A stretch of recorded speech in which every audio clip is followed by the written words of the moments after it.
Hello everyone, ये मेरे YouTube के फर्स्ट वीडियो है। इसमें हम बात करेंगे माइकल वॉल्जर के बारे में। माइकल वॉल्जर एक कम्युनिटेरियनिज्म के प्रोपोनेंट लीडर रहे हैं।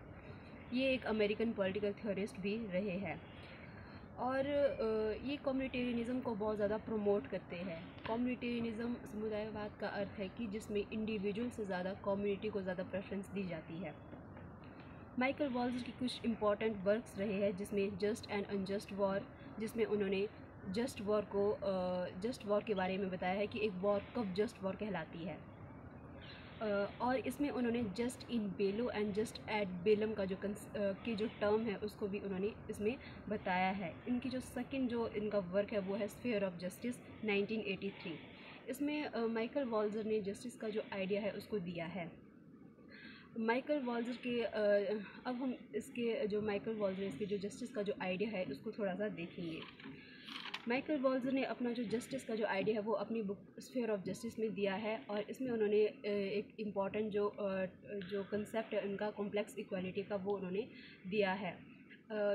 माइकल वॉल्जर के जो जस्टिस का जो आइडिया है इसको समझने से पहले हमें जॉन रॉल्स की थ्योरी ऑफ जस्टिस को थोड़ा सा समझना पड़ेगा, क्योंकि जो ये माइकल वॉल्जर का जो जस्टिस का आइडिया है वो जॉन रॉल्स की थ्योरी ऑफ जस्टिस का कम्युनिटेरियन क्रिटिक है। जब जॉन रॉल्स की थ्योरी ऑफ जस्टिस आई थी तो उसके बाद बहुत सारे थिंकर्स आए जिन्होंने उनकी जो थ्योरी थी उनको एनालाइज किया और उनको जो है क्रिटिक किया, जिसमें सबसे पहले हम रॉबर्ट नोजिक की एंटाइटलमेंट थ्योरी ऑफ जस्टिस की बात करते हैं। सेकंड है कम्युनिटेरियन क्रिटिक, जिसमें हम माइकल सैंडर और माइकल वॉल्जर को लेते हैं जिन्होंने जॉन रॉल्स की थ्योरी ऑफ जस्टिस का कम्युनिटेरियन क्रिटिक किया है। थर्ड इसमें है इगैलिटेरियन क्रिटिक, जिसमें रोनाल्ड दुर्खिम का नाम जो है सबसे इम्पॉर्टेंट है। फिर इसके बाद अगर हम थोड़ा सा जॉन रॉल्स की थ्योरी ऑफ जस्टिस की बात करते हैं जिसके बारे में माइकल वॉल्जर ने कहा था कि ये जो है सिंपल इक्वालिटी पे बेस्ड थी। अब ये सिंपल इक्वालिटी क्या है? सिंपल इक्वालिटी का अर्थ है कि जिसमें माइकल वॉल्जर ने कहा है कि जो जॉन रॉल्स की थ्योरी ऑफ जस्टिस है उसमें सोसाइटी में जो limited number of social goods होती है और उसको डिस्ट्रीब्यूट करने का एक जो है यूनिवर्सल प्रिंसिपल उन्होंने बताया है। इसको ही माइकल वॉल्जर जो है सिंपल इक्वालिटी बताते हैं। इसको अपोज करते हुए जो है माइकल वॉल्जर कॉम्प्लेक्स इक्वालिटी का जो कंसेप्ट है वो देते हैं। और इसमें माइकल वॉल्जर जो कॉम्प्लेक्स इक्वालिटी है इसके टू टर्म्स की बात या दो इम्पॉर्टेंट की पॉइंट्स की बात करते हैं। सबसे पहले है कि जो सोसाइटी में जो सोशल गुड्स है वो जो है लिमिटेड नंबर में नहीं है, वो जो अनलिमिटेड है। और जो उसका जो डिस्ट्रीब्यूशन का जो प्रिंसिपल है वो जो यूनिवर्सल नहीं है, हर एक सोशल गुड का जो है अलग अलग प्रिंसिपल है। इसके बाद हम सोशल गुड्स के स्फीयर की बात करते हैं कि हर एक सोशल गुड का अपना एक स्फीयर, अपना एक क्राइटेरिया और अपना एक प्रिंसिपल है। इसके बाद माइकल वॉल्जर कहते हैं कि जो ये सोशल गुड है इसमें जो हम प्रिंसिपल की बात करते हैं तो उसको हम कैसे डिसाइड करेंगे कि किसी सोशल गुड में कौन सा प्रिंसिपल जो है इम्प्लीमेंट या एप्लीकेबल होगा। इसमें माइकल वॉल्जर कहते हैं कि जो सोशल मीनिंग है वो डिसाइड करेगा किसी भी सोशल गुड का जो प्रिंसिपल है। अब जो ये सोशल मीनिंग है वो है कि जो सोसाइटी में जो सोशल गुड्स है उससे उन सोशल गुड्स से जो सोसाइटी है वो किस प्रकार की वैल्यू को अटैच करती है या उस सोसाइटी में उस सोशल गुड का कितना इम्पोर्टेंस है वो उस प्रिंसिपल को डिसाइड करेगा। इसके बाद अगर हम कुछ सोशल गुड्स की बात करें जैसे कि मनी है, हेल्थ केयर हो गया, पॉलिटिकल पावर हो गई और एजुकेशन हो गई, इसमें हम कुछ प्रिंसिपल्स की बात करेंगे। जैसे मनी में हार्ड वर्क, अगर जो व्यक्ति जितना ज़्यादा हार्ड वर्क करेगा उसके पास उतनी ज़्यादा मनी होगी।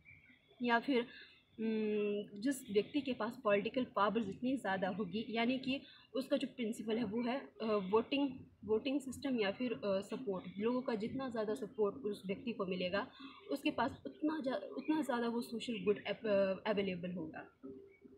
इसमें अगर हम कॉम्प्लेक्स इक्वालिटी के अगर हम की पॉइंट्स की बात करें तो सबसे पहला है कि प्रिंसिपल ऑफ ब्लॉक्ड एक्सचेंज। इसमें माइकल वॉल्जर कहते हैं कि किसी व्यक्ति को सोशल गुड एक्स की कितनी मात्रा मिलेगी वो इस बात पे डिसाइड नहीं करता है कि उस व्यक्ति के पास किसी सोशल गुड वाई की कितनी क्वांटिटी अवेलेबल है। इसके बाद वो कहते हैं कि उस व्यक्ति के पास दूसरे गुड वाई की कितनी मात्रा है। प्रत्येक गुड्स के डिस्ट्रीब्यूशन का अलग। इसमें वो बात करते हैं कि क्योंकि जो सोशल गुड है उनके डिस्ट्रीब्यूशन का प्रिंसिपल अलग है। जितनी भी सोशल गुड अवेलेबल है उनका हर एक का अलग अलग प्रिंसिपल है, ना कि जॉन रॉल्स की तरह एक यूनिवर्सल प्रिंसिपल को उन्होंने इसमें बताया है। इसके बाद वो अलग इसमें इसके बाद जो कॉम्प्लेक्स इक्वालिटी में वो जो है स्फेयर्स की बात करते हैं कि हर एक सोशल गुड का अपना एक स्फेयर होता है। इसके बाद इनइक्वालिटी, थर्ड जो इसका की पॉइंट्स हम बोल सकते हैं वो है inequality. According to Michael Walzer की एक पर्टिकुलर स्फेयर में इनइक्वालिटी हो सकती है, लेकिन जो किसी पर्टिकुलर गुड में पर्टिकुलर जो स्फेयर उसमें अगर जो इनइक्वालिटी पाई जाती है तो उसका इफ़ेक्ट किसी दूसरे स्फेयर में नहीं होगा। ये जो है दोनों अलग अलग है, एक दूसरे से मतलब इंटरलिंक्ड नहीं है, क्योंकि इनमें इनका जो प्रिंसिपल है डिस्ट्रीब्यूशन का वो जो है अलग अलग है। इसलिए किसी स्फेयर में उन्होंने माना है कि इनइक्वालिटी तो होगी, अलग अलग स्फेयर में हो सकती है, लेकिन किसी एक स्फेयर की जो इनइक्वालिटी है वो किसी दूसरे स्फेयर की इनइक्वालिटी को इफ़ेक्ट नहीं करेगी। इसके बाद अगर हम इसका थोड़ा सा एग्जांपल ले सकते हैं कि जैसे कि मनी हो गया, पॉलिटिकल पावर या एजुकेशन, ये जो है सोशल गुड्स के एग्जांपल है। ठीक है, इसमें हम मनी को अगर ले तो जिसके पास जो जितना ज़्यादा हार्ड वर्क करेगा उसके पास उतनी ज़्यादा मनी होगी। ठीक है, इससे क्या होगा कि वो जो लोग हैं जिनके पास ज़्यादा मनी है वो जो है सोसाइटी में एक डोमिनेंट पोजीशन पे आ जाएंगे। लेकिन ऐसा नहीं है कि अगर उनके पास मनी या फिर ये जो सोशल गुड है वो ज़्यादा मात्रा में है तो वो जो है पॉलिटिकल पावर जो दूसरा जो सोशल गुड है उसको भी एक्वायर कर सकते हैं मनी से। ऐसा नहीं है।